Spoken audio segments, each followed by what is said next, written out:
Uh, Lily, it is completely safe for me to be around the carcass. Especially at this time of the day. Even if there were lions or leopards around, it would be very safe for me. Hyenas don't pose a threat. So, yes, Lily, it would have been completely safe.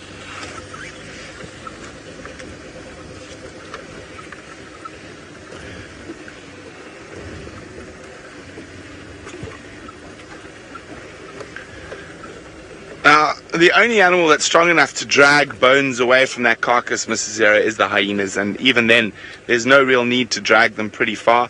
An elephant's bones are far too big for the hyenas to break open and get to the marrow, so they would have chewed some of the ribs and stuff, and that scapula would have been dragged away, probably because it still had a little bit of meat on it. But no, other animals haven't been taking the bones away.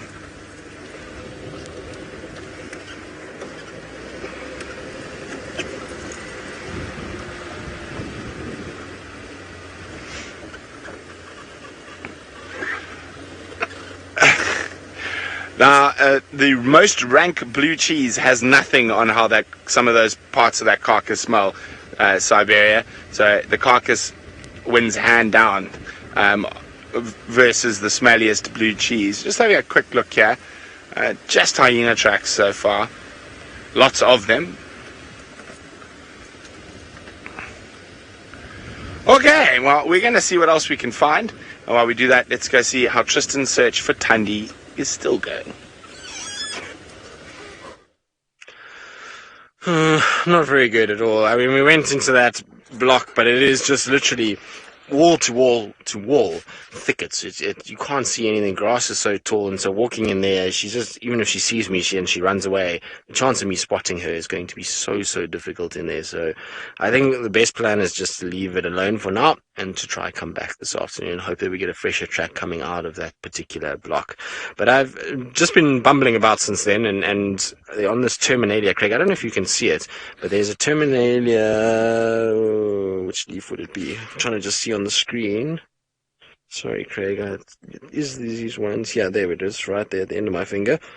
You'll see that there's what looks to be some sort of a spider that is sitting there. So it looks to be a Salticidae or a jumping spider that is sitting on that Terminalia leaf, and so we were just bumbling along, and kind of a little black spot on the leaf caught my eye, and I thought, well, I'll just have a little look.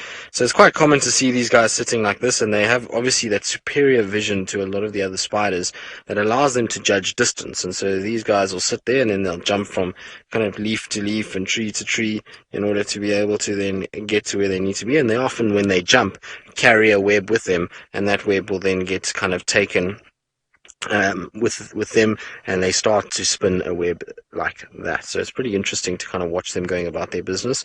Now this is quite a small one. We do get some massive ones. I saw one the other day that was about the size of my thumb's fingernail, which was very big for a Salticidae. Just the body, no legs, so you can imagine legs coming off there, and very hairy, and very, very cool thing to see. So I like seeing the jumping spiders. They're epic little spiders, and it's nice that they are around at the moment. And at least it's something for the morning. It's been, like I say, a bit of a tough morning from the point of view that there's been very little out here at all. Let's get rid of that grass. We don't need that in. Now, this little pan that we're just coming up to now, sorry, I'm being pulled by my microphone cable. I feel like my head's being pulled back, which is not ideal. So this little pan over here on my left-hand side is a great little pan to check from time to time, and for two reasons. One is it's very good for a lot of the sort of cats, particularly Hosanna, Tingana, even Tundi. She'll come down this area from time to time, and so it's a good little place to just check around, see if there's any leopard movement. But also, it generally is a very good place for butterflies, funny enough. So it's a good pan to come to if you've had a little bit of rain, and often there are butterflies that congregate here. I wonder if it's to do with maybe the substrate that is here. Maybe we've got a bit of a sodic soil under sort of substrate, which means that there's nutrients and minerals that they're not getting anywhere else, and then they'll come and kind of drink from the edges of this pan. So it's a good place for butterflies. Unfortunately, today it seems as though there are no butterflies whatsoever. I was hoping that there's going to be maybe some monarchs or some of the Shiraxi species that I've seen here as well, but it seems as though all is quiet on that front as well. It's interesting kind of weather. Maybe that's what's the problem is that it's warm, but it's cloudy, and it just feels a bit kind of meh. It doesn't feel like it's here or there at the moment.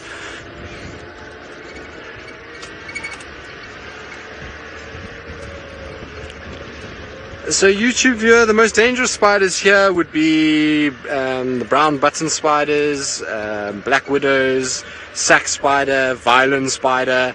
All of those are very, very kind of nasty things. The sack spider won't kill you, and it's probably not dangerous, but the damage that it can cause to your body is not very pleasant at all. It gives these big necrotic wounds that develop, and not very pleasant. And that's if it's on your arms or your legs or something like that, and you leave it untreated. But also it goes onto your eyelids, and it'll bite on your eyelids, and then you get this kind of massive swollen purple eye. It's not very pleasant at all. So there's not a spider you want to get you. And like I say, it's not that it'll kill you, but it'll just be very uncomfortable for the period that you're dealing with that particular envenomation.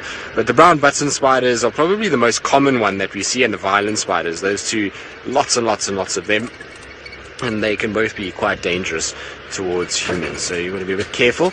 And I remember we had a situation at one point where we had brown buttons that were nesting, if you want to call it, or laying their egg sacs in the cars and also in the tent, under the seats in the tent, and no one bothered to check under the seat in the tent for months, and we all just kept sitting on top of these venomous spiders that would have been very uncomfortable had they gone up your pants and bitten you on your rear end. You would not have enjoyed that at all, and it would have been very uncomfortable. And luckily one day James spotted them, and we then decided to sort them out and not to use those chairs anymore. Good, well, let's keep going. You never know, anything can change at any minute. That's the best thing about being out here, is that any corner can bring about any surprise. And so while we look for a surprise somewhere, let's send you back across to Steve. I think he's still doing a spot of birding.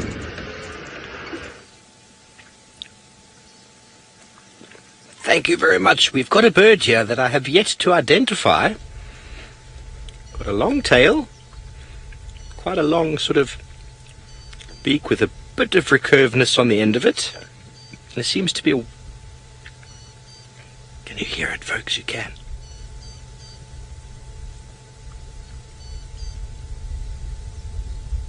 I wonder if anyone out there knows what this is. I'm going to have to go into my app. But, take your screenshots, please. Send them through. If you know what bird that was, I do not know the call. The call, I'm very unfamiliar with that call. But that is the way it is out here. Need a little bit more time with it, and a photo will always help. So please, if you've taken screenshots, hashtag Safari Live, tag me in there, please. And let's see if we can identify it by the end of the day. Oh, here we go. There's a little sandpiper, a wood sandpiper, I think.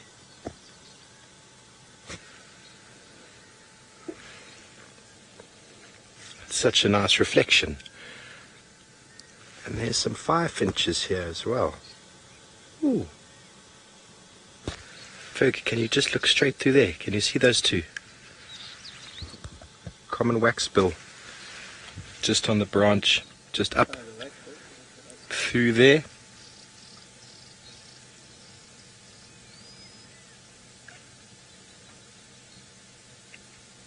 One of the prettiest birds out, common waxbill, it looks like. He's got that red mask on the face. Let me just go forward an inch. He's just jumped up on the branch there. You see them there, Fergie? Oh, fantastic. These little puddles are so good for birds. There we go. There's the common waxbill. Same as with that, the shrikes. They've got that sort of reddish sort of mask. You see the red beak. And another beautiful one just on the log here, Ferg. One of our indigo birds. Sorry about the birding jumping around. There he is. Beautiful. See the white beak and the orange feet.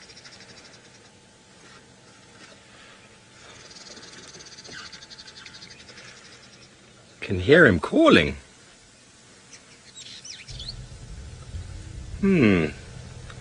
So these little puddles are really, really important for seed-eating birds. Seed-eating birds need to come down and drink quite regularly.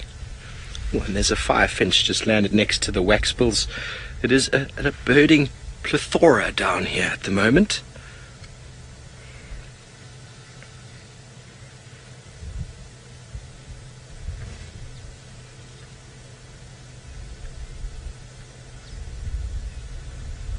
So it looked to me that that was a dusky indigo bird that we saw before with the white beak and the orange feet. Here we have what I think looks like a wood sandpiper with that white supercilium. Unfortunately, the light, he's got that little beautiful glare. Unfortunately, we got him before though.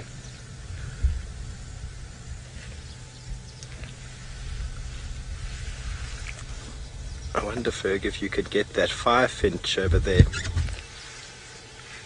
Let's see the firefinch. Monty, just to the right, Ferg. To the right. Oh, he's moved. The blackbird was called a dusky indigo bird. And it is a brood parasite. They are polygynous. They'll mate with more than one female. And they will lay their eggs in the nests of one of the firefinch species. African firefinch. Ooh, three-banded plover has come to join the scene. How marvelous is this? This tiny little watering hole. Enormous amounts of birds coming down. What is the currency of life out here, ladies and gentlemen? That is definitely one of the prettiest birds. Eh? We overlook them all the time, these little plovers. But they are actually very, very pretty.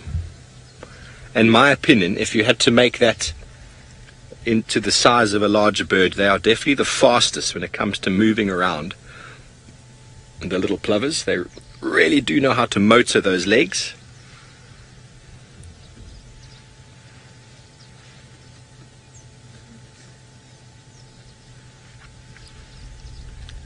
He likes his bobbing. Yep. Quite often you see the larger lapwing species chasing these smaller plovers around because they are competing for quite similar resources on the water's edge. And this little drying up pan here has got lots and lots of little insects and bugs that are receding. As it recedes, should I say, they get stranded in the muddy flats. And so it is a nice place to come if you're an insect-eating bird as well.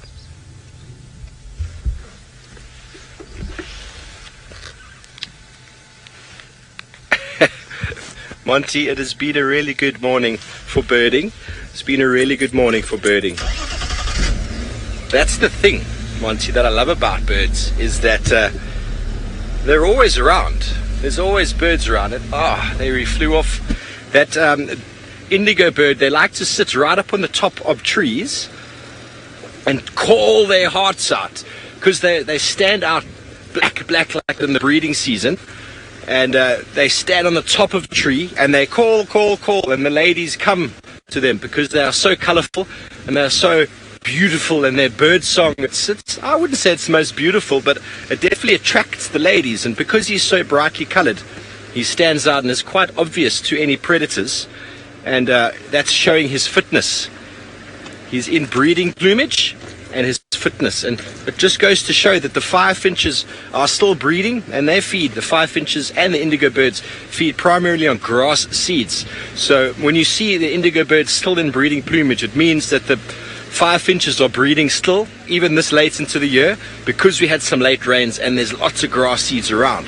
So they will go and lay their eggs in the nests of other birds, namely the African firefinch, who will then do all the work for the indigo bird. That dusky bird will mate with as many females as possible, and then she will lay the eggs in another nest, and neither will pay any parental care. Very cheeky.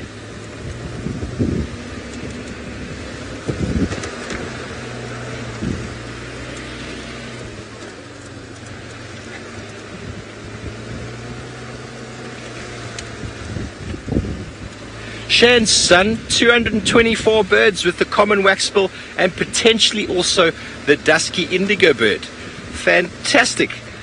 I think that is a marvelous number. Keep up the good work. And here we have another bird party, but the light is on the wrong side.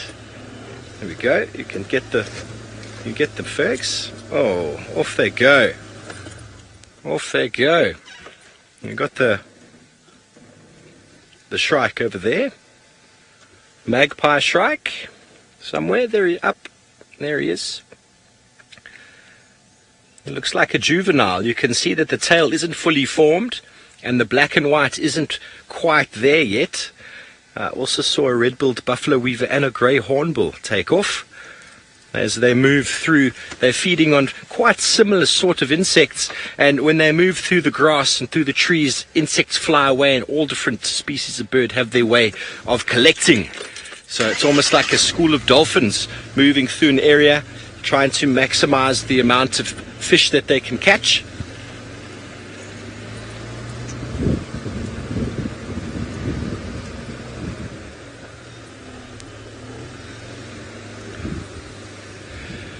James Richard thinks that might have been an edikey, that mystery bird. I think you could be right, James. I'm going to have a look. We're going to go over to Brent now. I'll have a look on my app and I'll double check. But thank you so much. Send those screenshots and let's go over to Brent. Well, not quite Brent, Steve. And next time you'll get it right, though. You have a 50% chance of getting it right, so hopefully next time you will remember that it's me, Tristan, not Brent. But anyway, there's some warthogs disappearing, as warthogs do, and it seems as though there is going to be a waterbuck joining the warthogs. It's a W festival at the moment at Treehouse Dam, so everybody's decided to come this side. Like I said, we've given the area where Tandy is a break. We're going to try and head back there this afternoon and see. Maybe we'll get lucky. There's the waterbuck male, just in amongst the thickets, and then the warthogs are slowly kind of drifting up towards them. It gives you a nice kind of comparison of just how big a waterbuck is in comparison to sort of warthogs. That's one of those warthogs is a male, so quite a large individual actually, and gives you an idea that the waterbuck is just that much bigger. Is there two waterbuck there, Craig? Looks like two. I can see movement of two different heads in that area, so two waterbuck. Woohoo! We are having a supply of animals for the first time this morning, which is exactly. Thanks, Osti.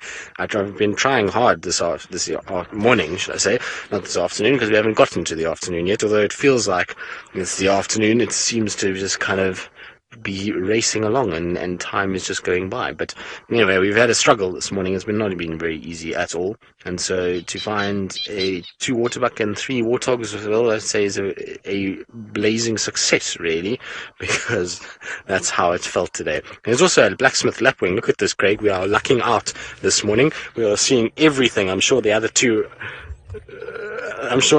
are very jealous that we're finding so many things right now.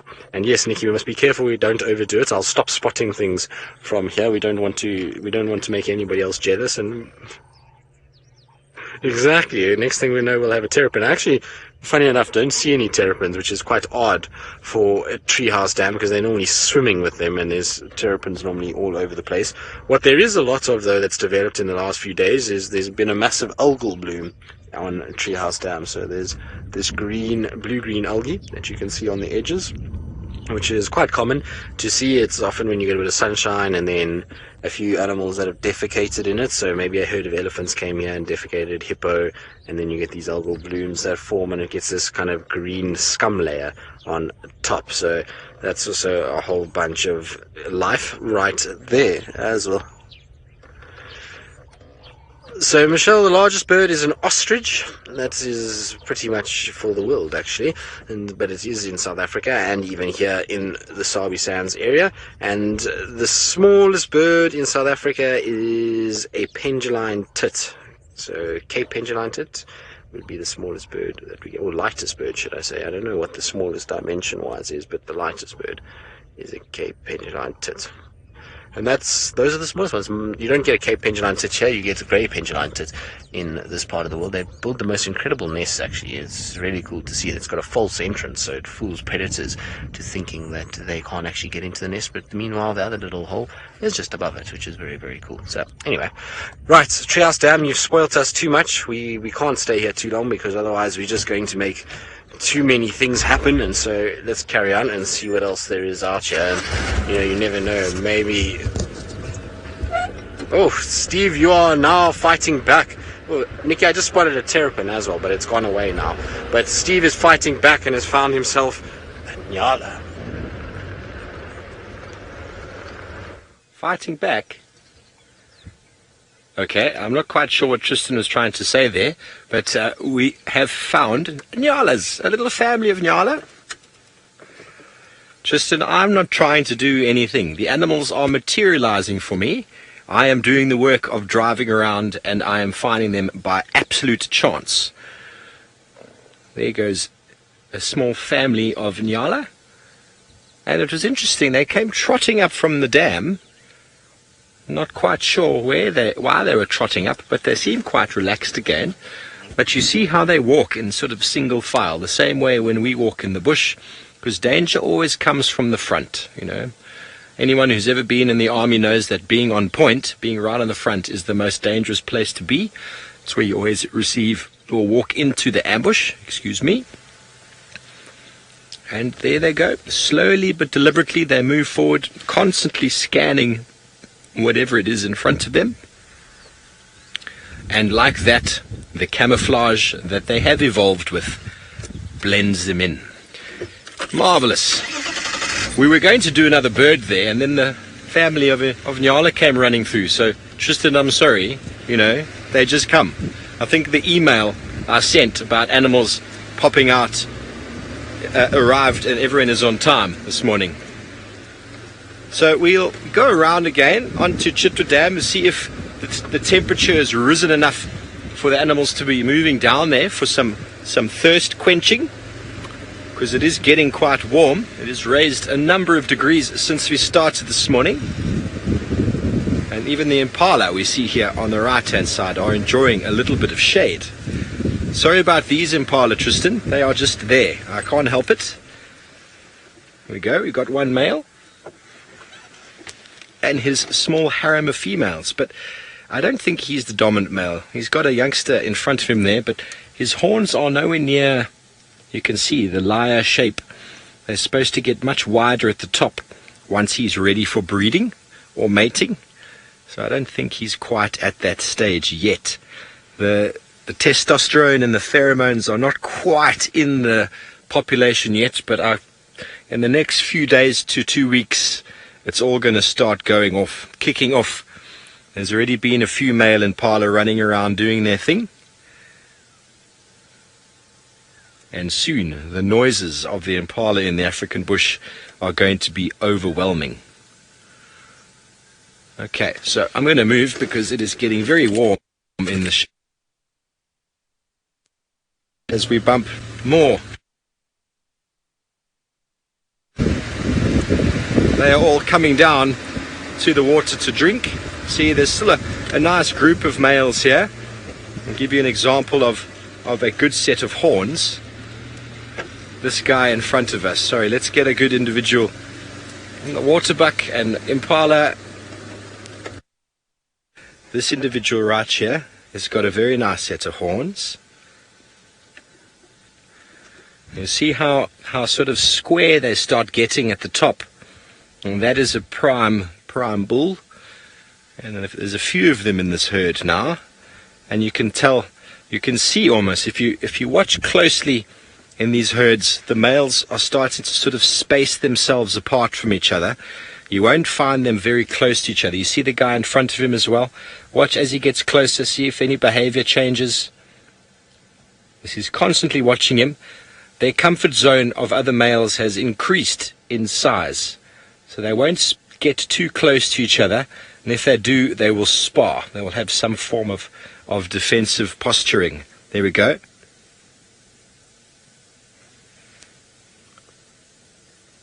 Next, the horns of Impala are designed for fighting head-on.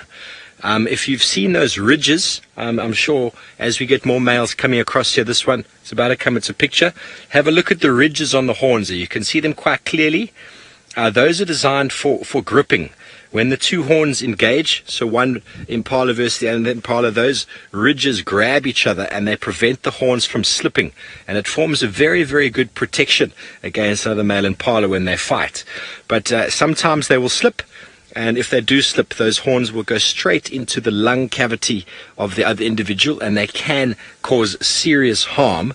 But in saying that, when one Impala stands down from the other after a confrontation and they run away, often you can find where a male Impala has gouged the other Impala from behind as he's run away with a very, very telling blow, often to the back or into the side, sort of towards the stomach, and that can often lead to their death.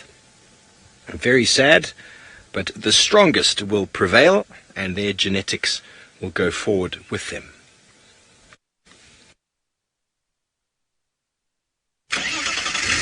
Susie, I don't think the number of ridges are linked to age. I think the horns themselves are constantly growing, so I think the length of the horn, definitely. I've never counted those ridges at all, but you see the year one and are like this, and then they go like this, and then they start to open as they get more and more mature. So by this time they're 4 or 5 years old, they've been around the block many times, they've been sparring and fighting for a long time, and that is when they are prime to breed. And if they manage to get to that level and to that age, they're good on you. That's when the genes must go forward.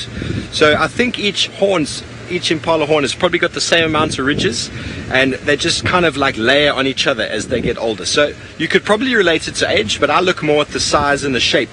I've never really looked at the number of ridges on there, but it's a good question. Okay, so as we come back down to Chitwa Dam, let's go over to Brent Leo Smith, who is also driving. Yeah, well, we've also snuck on to Chitwa, but we're right in the eastern sections of Chitwa, in these really thick areas, seeing if we have any luck with Kuchava. And we had lots of her tracks around here, but unfortunately we just find her in these really thick blocks. I'm just going to go very slowly through here.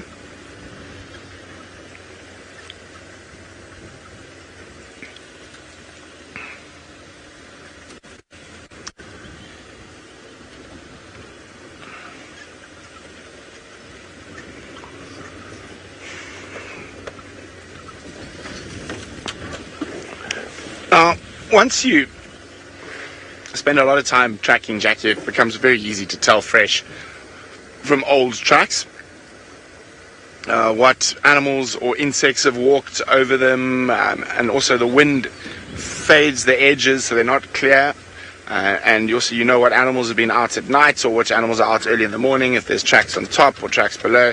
So once you've been doing it for a while, it actually becomes quite easy to gauge the age of tracks.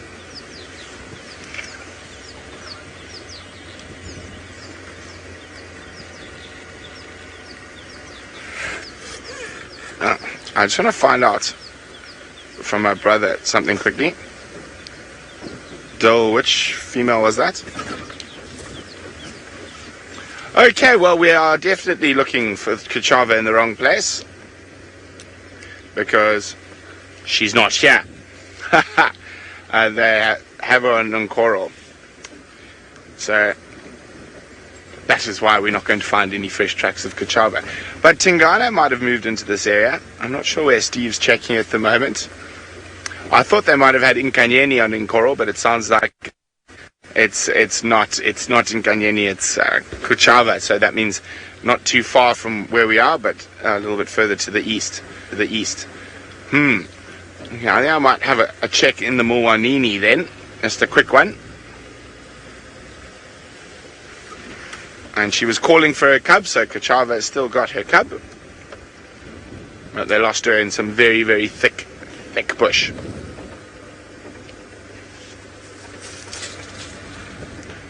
Now, I'm going to go check above the dam, but Steve is checking below the dam. Hopefully one of us will have some luck.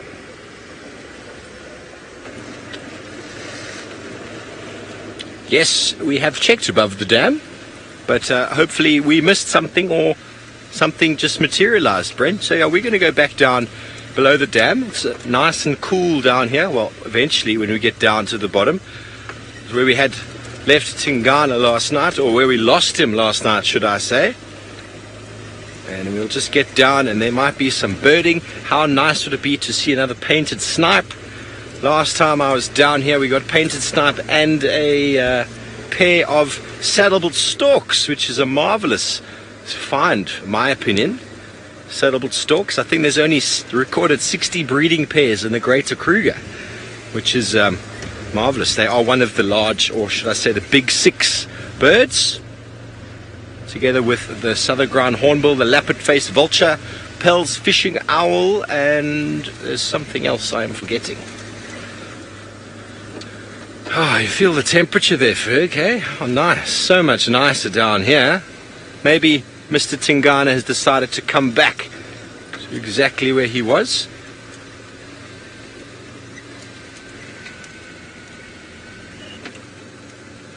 Ryan would like to know something that is interesting and important to understand.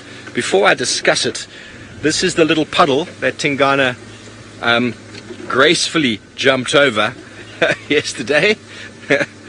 He did that very, very eloquently, and then he disappeared straight into that thicket of Tambuti. Okay, Ryan took with photos, because I think photos are the best way to explain. He wants to know what makes a hawk or an eagle.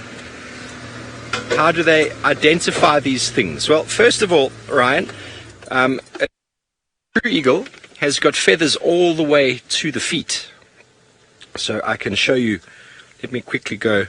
Oh, by the way, James Richard has come back and said that it is a nediki, and that bird we saw before. And looking at this photo here, definitely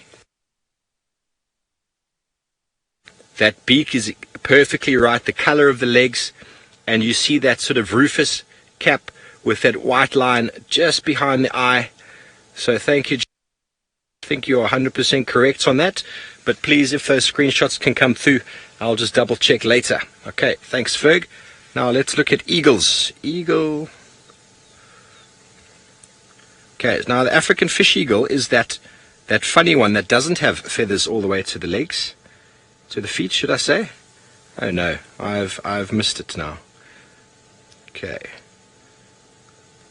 Now if I look at the bird family, all of these birds here, these are all true eagles. All of them have feathers all the way down to the talons. Can you see that? All the way down to the talons. The purpose of that exactly is hard to explain. Why do they have feathers all the way down to their legs? I 100% don't know.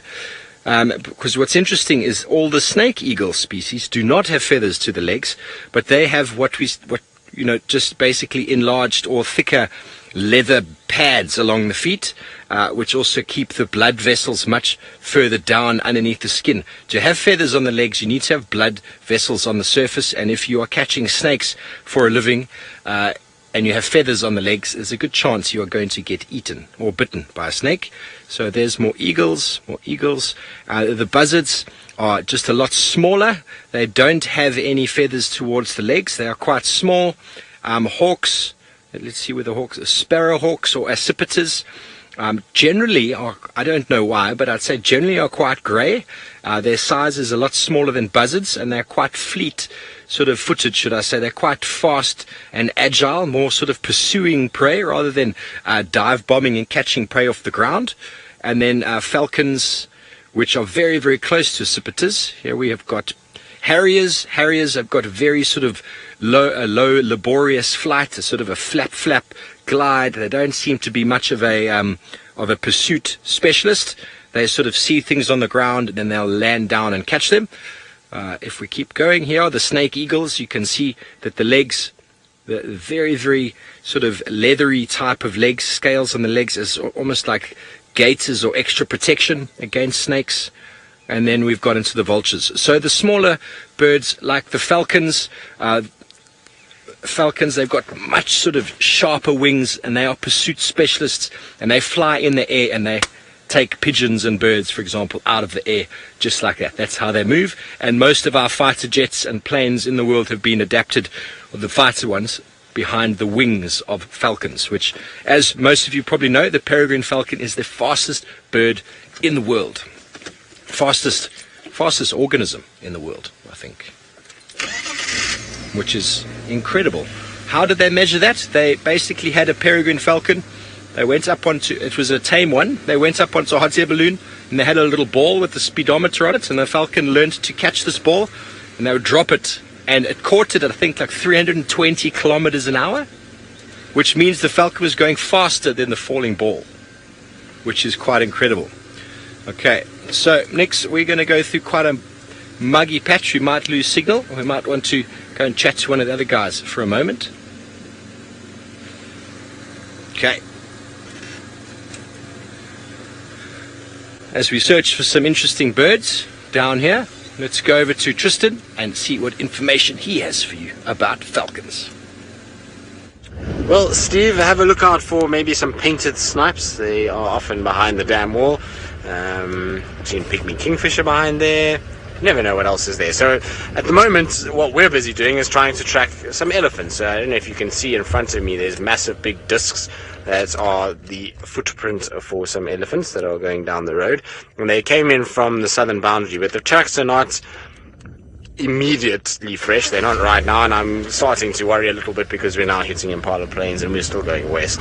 So I'm pretty sure these guys have crossed into Arethusa. I don't know what's in the water around us at the moment that is dragging all of our animals that side, but apparently everybody else wants to be on the Arethusa side of life. Actually, that's quite nice though. Look at the Drakensberg mountains, looking very pretty. They kind of look as though they're floating in amongst the clouds this morning. So there's a bit of cloud cover that is kind of sitting there, and so you've got the Meripskop, which is the far right-hand sort of mountain. That one there, that looks like it's floating. That's the kind of edge of the Drakensberg, the northern edge of the Drakensberg, and that's where our radios all work from, funny enough, actually, and where the signal that you are all seeing in terms of the picture that you're seeing is actually being broadcast from. So it gets sent from here to there and there to the rest of the world, which is pretty amazing, but very, very nice to see. Unfortunately, I don't see any elephants on this open area, which does not bode well for us finding these ellies. Let's just try and see if they go. I wonder if Brent had tracks for elephants crossing into Arethusa. I'm almost 99% sure that they must have gone that way, because they kind of cut off in a direction like that, which you can see the power lines in front of me. That's where Triple M is. So if the power lines are there, then our elephants are probably gone, unfortunately. It's been a tough time with ellies, actually. We had elephants everywhere for a time, and then I think obviously the elephants smelt Brent the other day, and they've since then have disappeared. So Brent got into the middle of a whole big herd of them and lay down there and sat there, and then now they've all just disappeared. So what did you do, Brent? Brent, why did you chase our elephants away? We want elephants on this property. We like elephants. Don't chase the elephants away, Brenty. No, I'm joking. I'm sure Brent didn't do anything. It's just to do with the weather and things. They all disappeared over that rain that we had. So they probably went to areas where maybe got a little bit more rain than we did, because we didn't get much. We only got about, I think it was about 28 in total, and I know that areas like Hoedspruit north of us, they got 120 or 140 or something like that. So there's other areas that would have received nice amounts of rain, and the ellies often do follow that to be able to find food.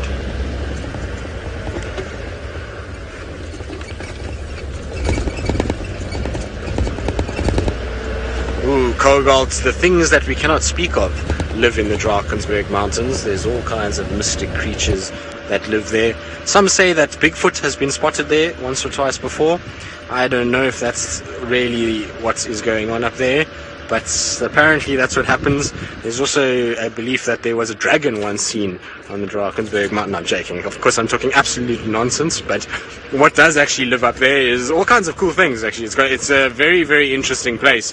It's got a specific type of vegetation that you don't get very many places. There's fynbos on top there, which is mostly in the Cape area, but there is a small pocket of it up here. And then there's scarp forest. Now, scarp forest is also a very special type of place, and there are multitudes of insects, butterflies, birds that you don't get here. So even though it's that close that we can see it with a camera, there's a whole host of animals and species that we don't get in this particular area because of the sort of type of trees and terrain that's up there. So there's a very special bird called a white-starred robin. Bush blackcap is another one that you get up there. And then, like I say, crazy amounts of butterflies that you don't see down in this area at all, which is very, very cool. There's a beautiful bird, talking about birds, and while I discuss what lurks in the Drakensberg Mountains. And then in terms of animals, you obviously don't get many lions up that side of the world, and because it's mostly kind of communities that are based around those mountains, but you do get a lot of leopard up there. You'll get brown hyena quite regularly up in those mountains. You'll get rock dussie or rock hyrax. What else do you get up there that you won't get here? Klipspringer. So we don't see a little antelope called a klipspringer that also occurs up there. So lots of different things. It's a completely different terrain and completely different biome to what we're in down here. So it just shows you what a bit of elevation can do in terms of species and actual plant life and things like that you have around us.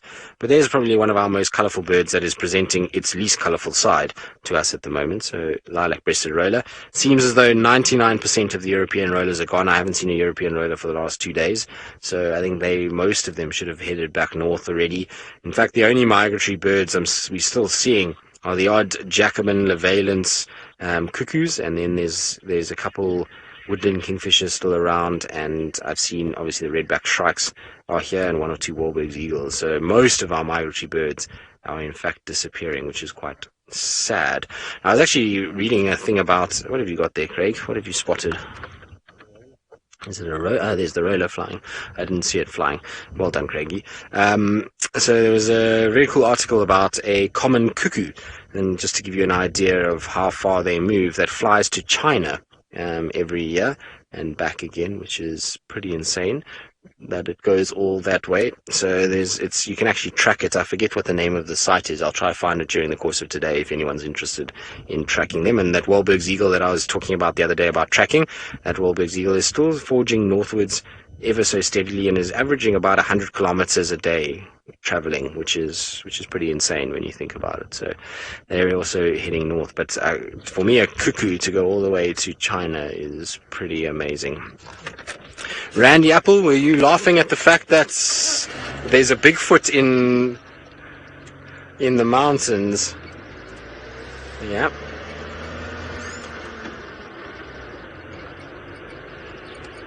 So, Randy Apple, you're laughing because you actually have a place in those areas, and you say you see baboons a lot, you see leopards loving that area, not very often seen, but lots of signs of them, and eland as well. So eland is an animal we don't get here either, which is very, very cool. So they are massive, and I'm sure some of you have seen them in the Mara. We saw a few of them, but really are a very cool antelope. And unfortunately, they used to be quite common in the Kruger, and then there was massive outbreaks of foot and mouth and rinderpest, and both of those caused massive decline in the eland population, and we ended up with very, very few. And then also, of course, there's a whole big thing about water and too much water, artificial water in the Kruger, that has led to arid species like eland, roe and sable that prefer long grass areas and dry conditions to have kind of declined. And so they're busy doing a whole thing where they are blowing up dams and dam walls and cleaning up the rubble and trying to kind of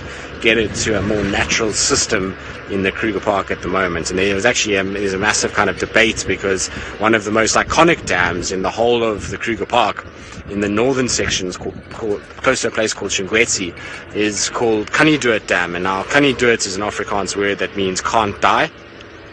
And it's because when they built that dam, they built it in a way that it has never dried up. Even through all the droughts we've had, it still has maintained water, and they are busy destroying it this week, and it's caused a lot of kind of issues and they are busy getting rid of it. So people are not very happy about it, because that area really is at the moment much drier than what we see here, and there's going to be very little water there, which obviously affects the game viewing and those kind of things. And so there's a big kind of debate about it. So, Meg, yes, it does snow in the Drakensberg Mountains, not so much up on this northern side. Once you start heading southwards and you start going towards sort of Lesotho and Natal, then you'll start to see snow developing on those mountains. I remember, when was it? Must have been 2001, somewhere there. There was snow on this area of the Drakensberg Mountains.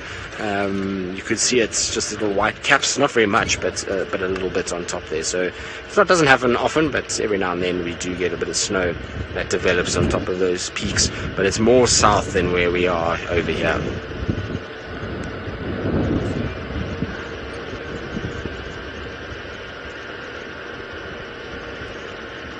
So, Jamie, no sign, no gelato baboons in this area at all.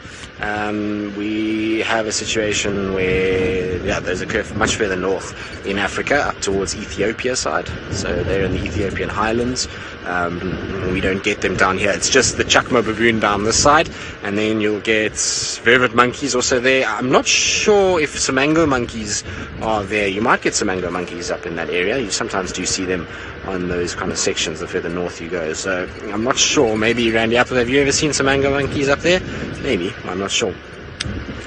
I know they get them around Borksluk potholes, which is in the Blyder, so it wouldn't surprise me if they have those areas. So, interesting. It's a completely different kind of habitat. It's amazing how many different species there actually are. And like I say, that's not far at all. It's an hour's drive from where we are here by car. And so, crazy to think that birds that are there don't come here and vice versa. It's pretty interesting to me. Anyway, we're still bumbling along. Our Ellies have crossed west as we thought we would imagine. Well, yeah, this track's coming up this way and no signs of any Ellies. But we're still kind of going to look around, see what else we can find. While we do that, let's send you across to Brent and see what he's been up to. And I believe he's still just bumbling about like me. Well, we checked the Bulwanini all the way from the top of Chitwa Dam through to Gowrie Main, nothing. So we're back on Djuma, and we're doing one last a very hopeful drive along Drakensberg. We're at Gowrie Pan now. We're going to check Gowrie Pan Road, just see if Tandy might have walked out on top of Tristan's tracks. As it got warmer, she might have come for a drink, but it doesn't look like it. So we're here at Gowrie Pan, and there it is. I'm just going to slowly move our way through around here and say we're pretty confident Tandy's in here, but that is a nasty. What was that? That is a very interesting looking bird. Don't fly. You got it, Virm? Yeah, it's still there. There he is.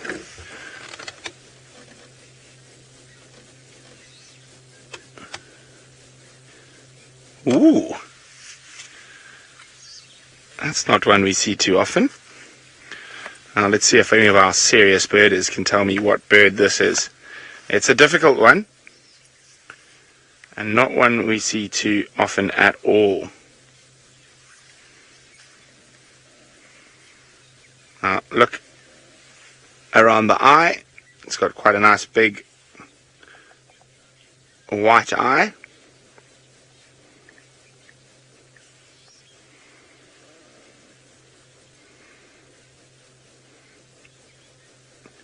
Now, I'm actually not 100% sure if it was what I thought it first was.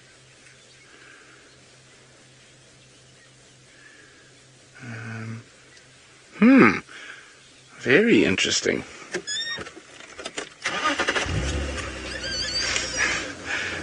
Carol, the one thing I'm sure of is it's not a sparrow at all. I think this might be not a robin, chitty chatty Meg. I'm not sure it was what I initially thought it was. I actually might have to do some work on that one. Not a type of thrush either.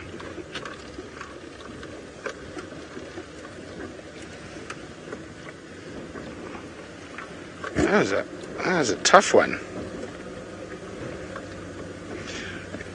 Indigo Girl, I initially thought it was a lark, but I'm not 100% sure now.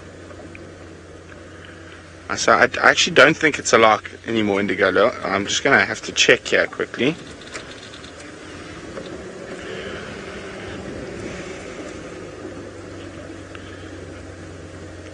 So,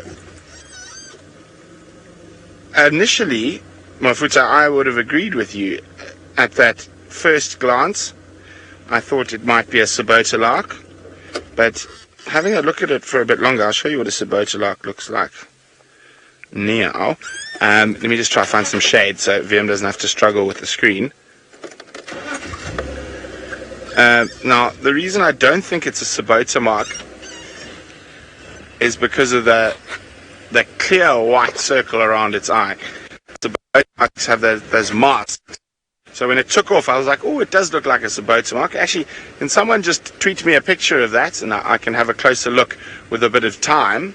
But I'm not sure. I also initially thought lark, Sabota lark possibly, but the black, it looked like it was lacking the black eye stripe that you see on a Sabota lark. Sabota larks have very distinct sort of facial markings. I'm just going to find some shade I can park in so VM doesn't have, there we go, has to struggle. Dale, it's not a honey eater.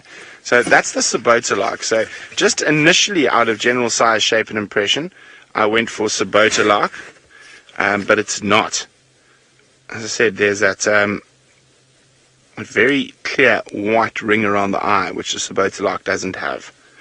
So I'm not actually 100% sure what this is. So as I said, please tweet me a picture, and I will try to figure it out. Okay, apparently someone has tweeted me a picture, and of course I'm in the only spot that has no signal. Okay, I'm going to have to keep moving. And I'll try to figure out what that lark is once I can have a look at that picture carefully. I think it could be a lark. It also could be one of the other testiculars. But the general shape and behavior and call, a little jeet, made me think lark initially.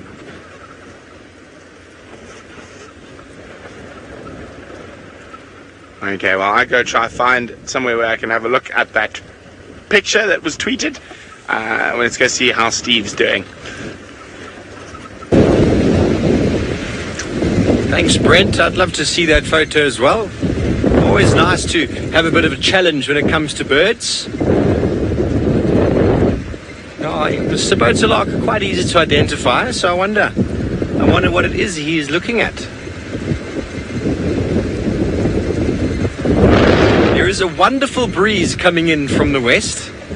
I get the feeling it's going to push in a whole lot of cloud cover, and we're probably going to have a bit of an overcast afternoon, maybe a bit of a cooler day, which is awesome. So I'll definitely be going for a run after breakfast.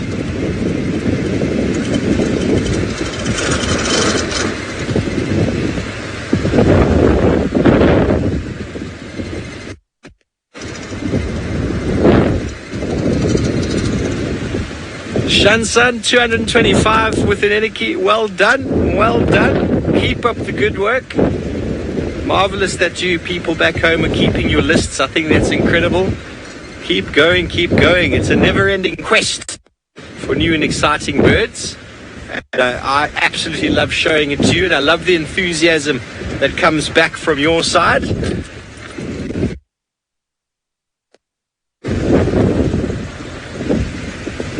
And we've had a marvellous morning for birds, Ferg, haven't we?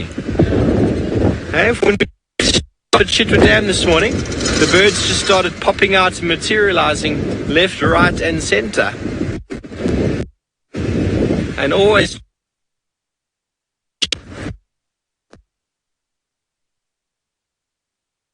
we're talking about falcons. They are quite... Well, I'm not sure who we've come from, but if it's Brent, I have to giggle because Brent is asking all of you to identify a bird that he doesn't know, even himself, which is quite funny to me. It's always laugh when those kind of things happen. Anyway, Here's the tracks for Hukamuri, who obviously walked here last night and went all the way back to Arethusa. Naughty boy, you weren't supposed to go that way, you were supposed to stay on our side of things, but he's decided to kind of carry on and to head back towards the west like everybody else this morning, and so hopefully this afternoon things change and we all have them all back this side again, because it would be nice to have the Nkahumas back, Hukamuri, it would be good to have Shidulu back. Who else is on that side at the moment? The dogs are on that side. Poor Brent, I think, is being tormented by wild dogs at the moment. They keep kind of flirting with the boundaries and then disappearing on him, and he hasn't seen them for so long, so I'm sure he wants to try and find the doggies as soon as possible. In fact, actually, I haven't even seen dogs in ages. I can't remember the last time I saw dogs, to be honest.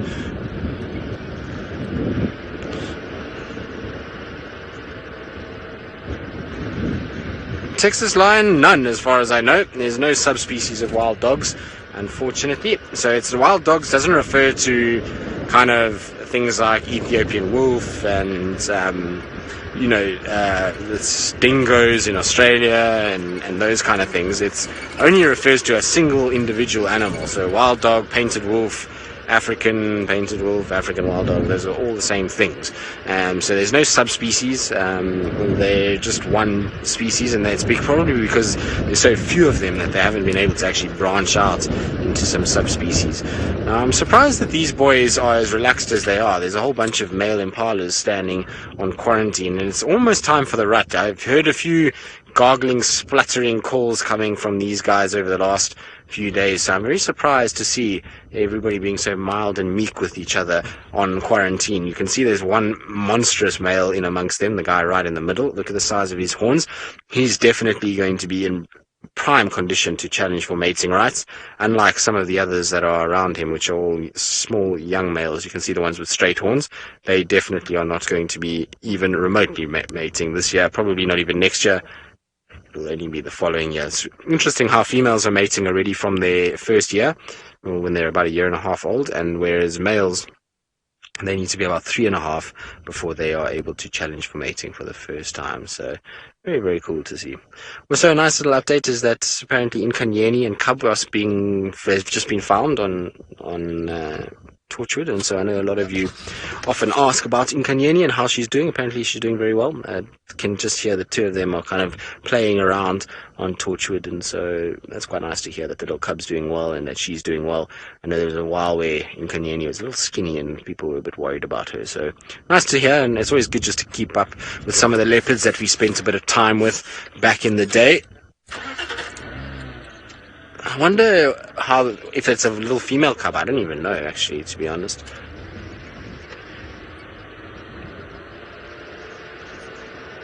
Fox, who's 10 years old. Fox, I believe you were also giggling at my Pin the Warthog story earlier. Wants to know if I've ever seen a black leopard. Fox, I wish I had seen a black leopard. I unfortunately have not. I don't think there are very many people alive today, Fox, that have seen a black leopard. Most of the black leopard sightings were quite a while ago and before my time, and I unfortunately haven't seen one. I really, really wish one day. Can you imagine, Fox, if one of our females gives birth to a black leopard? How cool will that be? But for now, no black leopard for me. There is one black leopard in India that is very, very famous. He's called Blackie. So, Fox, if you want to see what it looks like, just if you go into the internet and ask your mom maybe to help you, and just type in the black leopard of India, and you'll get a whole bunch of photos of a male black leopard that's in India. Is very, very pretty. You can actually see his rosettes when the sun hits him. You can still see the rosettes on the fur itself. So, very, very cool. Maybe one day we'll get lucky and we'll have a black leopard here. The thing is the reason black leopards occur is often in areas where it's very, very thick and forest-like. So down here where we are, it's a little bit too kind of open and it's not the right type of vegetation. A black leopard would really stand out and it'd be very difficult for them to hunt even at night, because the contrast of the grass and them would show them up quite quickly. So you'll have a situation where they're better off in rainforest or thick mountains, and that's where they can hide out much better than what they would be here. So that's maybe why we don't see the black leopards down this side. Right, now I'm cruising slowly towards home, and apparently Craig wants eggs Benedict, and he thinks that that's what's going to be for breakfast. So let's send you across to Brent and see what he thinks is for breakfast this morning.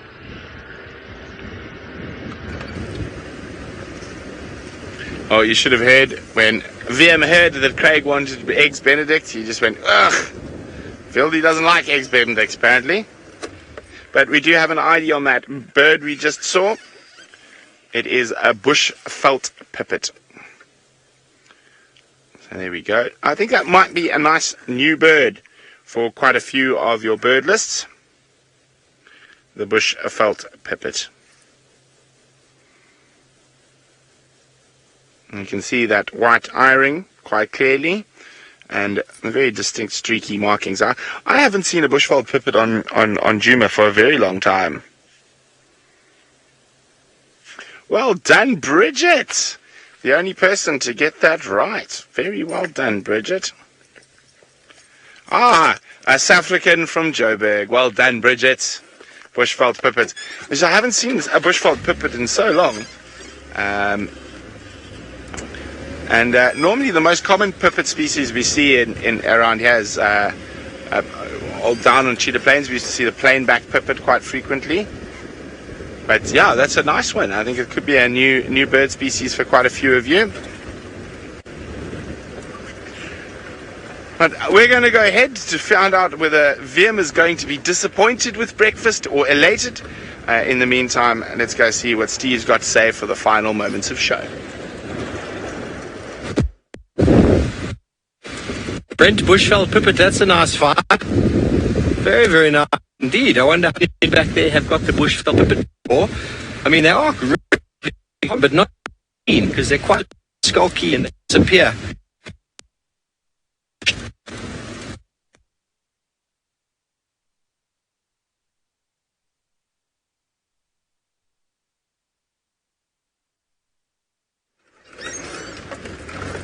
Well, Steve couldn't keep the gremlins away for the last bit of show. And I found out what VM doesn't like about eggs Benedict. It's the hollandaise. And not only the hollandaise, VM doesn't like poached eggs. Nikki says that's her favourite part. It's most of us our favourite parts about eggs Benedict. But anyway, each to their own. And we will see what is for breakfast shortly. Now, it has been a very quiet cat morning.